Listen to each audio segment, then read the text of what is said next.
Hello guys, welcome back. Balik ulit tayo sa pagbablog. Medyo busy kasi kaya matagal lang hindi nakapag-vlog.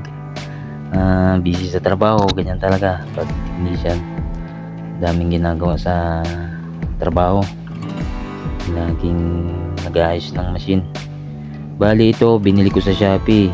Yung subwoofer, JBL yung tatak. 200 watts, 4 ohms.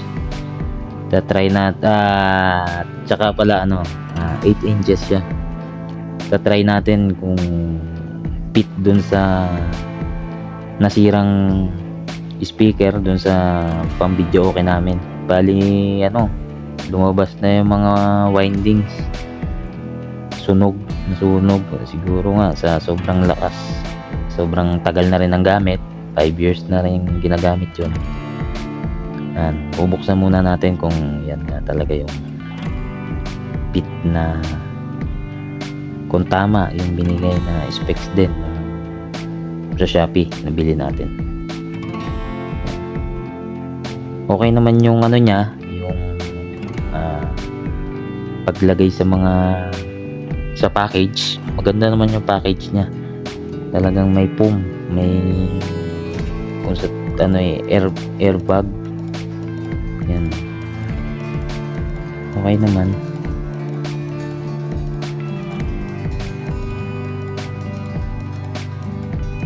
Talagang fix na fix din yung mga lalagyan niya. Yan.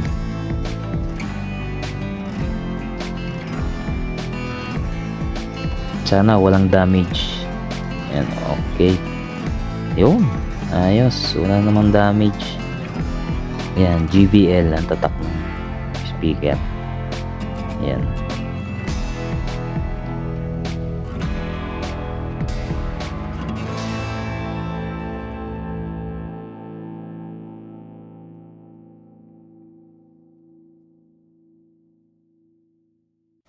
Bali ito pala guys yung nasira. Yan yung nasirang speaker, yan yung dati. Yan naman yung brand na kasama nung Xenon Pro. Yan yung nabili kasi namin na speaker, Xenon Pro. Yan ang 8 inches din siya, 4 ohms, 200 watts. Bali yun, lumabas na yung kanyang wire dun, yung winding nasunog na rin. Hindi na ma-repair hindi bumili na ako sa Shopee para may pamalit ka agad.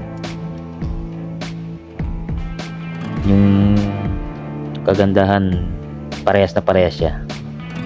Tapos ito guys yung lalagyan natin. Natanggal na kasi binalik ko na rin yung cover. Ito yung sa Xenon Pro X Pro. Yan, X Pro yan yung speaker. Sama package na kasi yun nung binili namin yung amplifier tsaka yung speaker.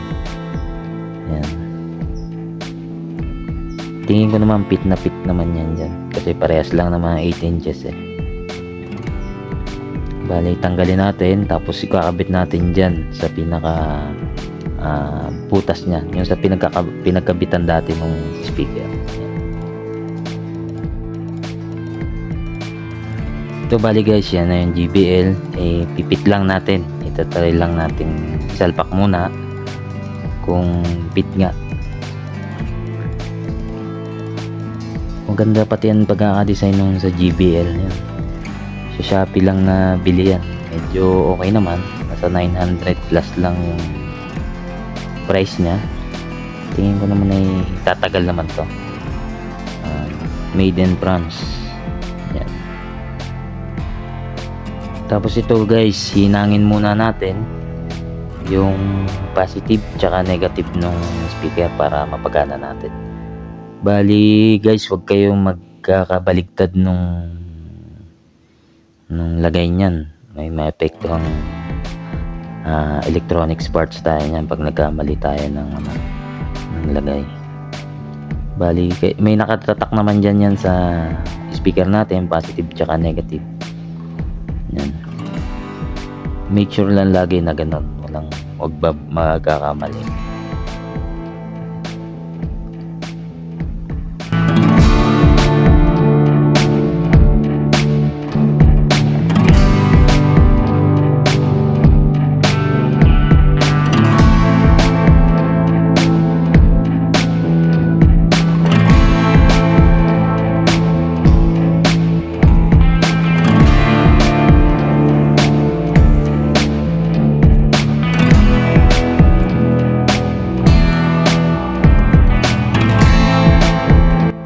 Bali ito guys yung positive negative niya. Yan, sa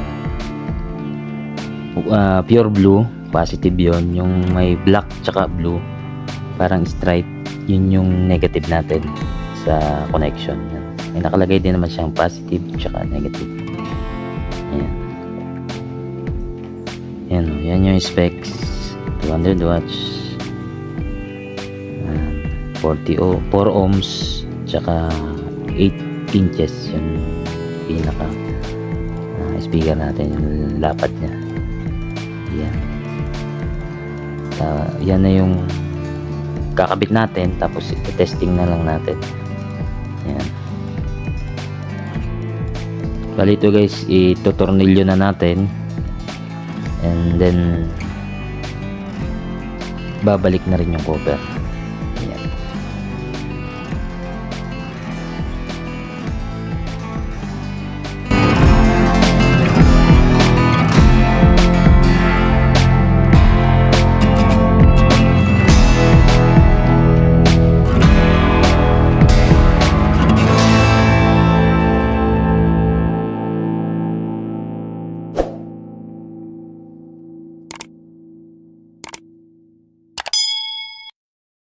Ito na yan, testing na natin ito guys, speaker. Yan.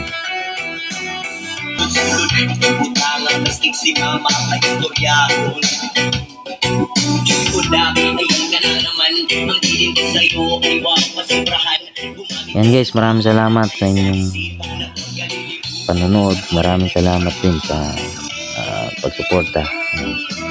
Subscribe nyo lang po ang aking YouTube channel. Maraming salamat.